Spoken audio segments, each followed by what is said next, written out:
بسم اللہ الرحمن الرحیم۔ ایک اور نئی ویڈیو میں خوش آمدید۔ اس ویڈیو میں ہم رمضان کی اہمیت اور فضیلت کے بارے میں معلومات حاصل کریں گے۔ روزہ اسلام کا تیسرا رکن ہے۔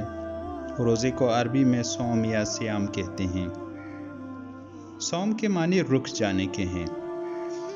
رمضان المبارک کا مہینہ مسلمانوں کے لیے حق تعالی شانہ کا بہت ہی بڑا انعام ہے، مگر جب ہی کہ اس انعام کی قدر بھی کی جائے، ورنہ ہم جیسوں کے لیے ایک مہینے تک رمضان چلائے جانے کے سوا کچھ بھی نہیں۔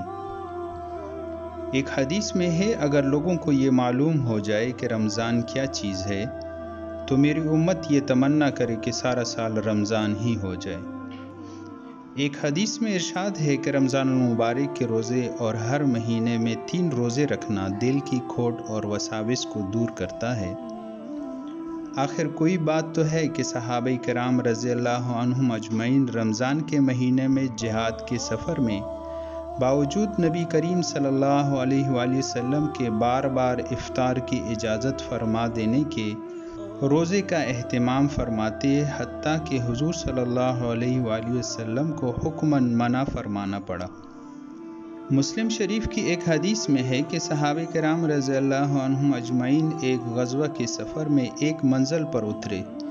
گرمی نہایت سخت تھی اور غربت کی وجہ سے اس قدر کپڑا بھی سب کے پاس نہ تھا کہ دھوپ کی گرمی سے بچاؤ کر لیں۔ بہت سے لوگ اپنے ہاتھ سے آفتاب کی شعاع سے بچتے تھے۔ اس حالت میں بھی بہت سے روزے دار تھے جن سے کھڑا ہو سکنے کا تحمل نہ ہوا اور گر گئے۔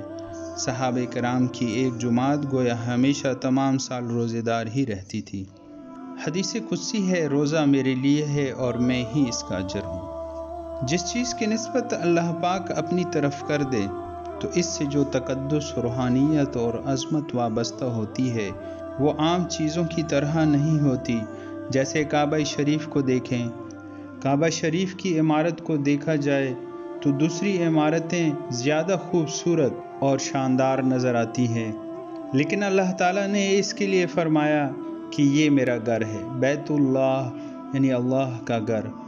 بیت اللہ کی اپنی طرف نسبت کر دی، اور جب اپنی طرف نسبت کر دی تو پھر جو اس کے ساتھ تقدس وابستہ ہوا، اس کے ساتھ جو لذت، جو حلاوت اور جو روحانیت وابستہ ہوئی، وہ کسی اعلیٰ سے اعلیٰ عمارت اس کا مقابلہ نہیں کر سکتی۔ رمضان المبارک کا مہینہ بھی عام مہینوں کی طرح تھا، لیکن اللہ پاک نے فرمایا یہ میرا مہینہ ہے، میری عبادت کا مہینہ ہے۔ اسی وجہ سے یہ مہینہ عام مہینوں سے ممتاز ہو گیا۔ اس کی عظمت، اس کا تقدس اور اس کی روحانیت دوسرے مہینوں سے بڑھ گئی۔ سارا سال اللہ تعالیٰ کی نعمتوں میں گزارنے کے بعد دوبارہ روح کو تقویت اور ترقی دینے کے لیے یہ مہینہ اللہ پاک نے رکھا کہ تھوڑی دیر ان سب لذتوں کو چھوڑ کر دوبارہ میری طرف آ جاؤ۔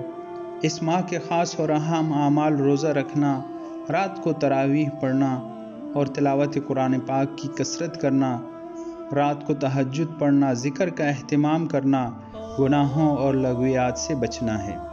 ایک حدیث شریف میں آیا ہے کہ جس کا رمضان سلامتی سے گزر جائے، یعنی اطاعت میں گزرے اور گناہوں سے بچ کر گزرے، انشاءاللہ اس کا سارا سال سلامتی سے گزرے گا۔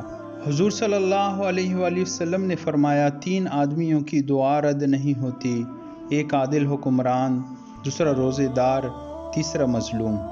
حدیث شریف میں ہے جنت کے 8 دروازے ہیں، ایک دروازے کا نام ریحان ہے، اس دروازے سے وہی لوگ جنت میں جائیں گے جو روزہ رکھتے ہیں۔ یہ مہینہ صبر اور بھلائی کا ہے، اور صبر کا ثواب جنت ہے، اور اس میں مومنین کا رزق بڑھا دیا جاتا ہے۔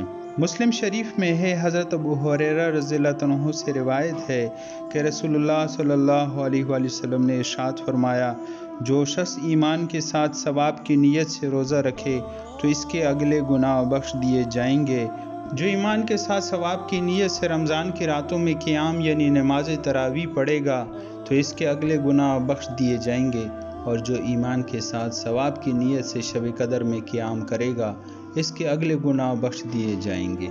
ابو ہریرہ رضی اللہ عنہ سے روایت ہے کہ نبی کریم صلی اللہ علیہ وآلہ وسلم نے ارشاد فرمایا کہ جب ماہ رمضان کی پہلی رات ہوتی ہے تو شیاطین اور سرکش جن قید کر لیے جاتے ہیں اور جہنم کے دروازے بند کر دیے جاتے ہیں۔ ان میں سے کوئی دروازہ کھولا نہیں جاتا اور جنت کے دروازے کھول دیے جاتے ہیں، تو ان میں سے کوئی دروازہ بند نہیں کیا جاتا، اور منادی پکارتا ہے، اے بھلائی طلب کرنے والے متوجہ ہو، اور اے برائی کا ارادہ رکھنے والے برائی سے باز رہ۔ اور اللہ تعالیٰ بہت سے لوگوں کو دوزخ سے آزاد کرتا ہے، اور ہر رات ایسا ہوتا ہے۔ اللہ پاک ہمیں اس مہینے سے بھرپور فائدہ اٹھانے کی توفیق عطا فرمائے، زیادہ سے زیادہ نوافل تلاوت اور ذکر کرنے کی توفیق عطا فرمائے۔ ہمیں بھی اپنے دعاؤں میں یاد رکھیں۔ ویڈیو دیکھنے کا شکریہ۔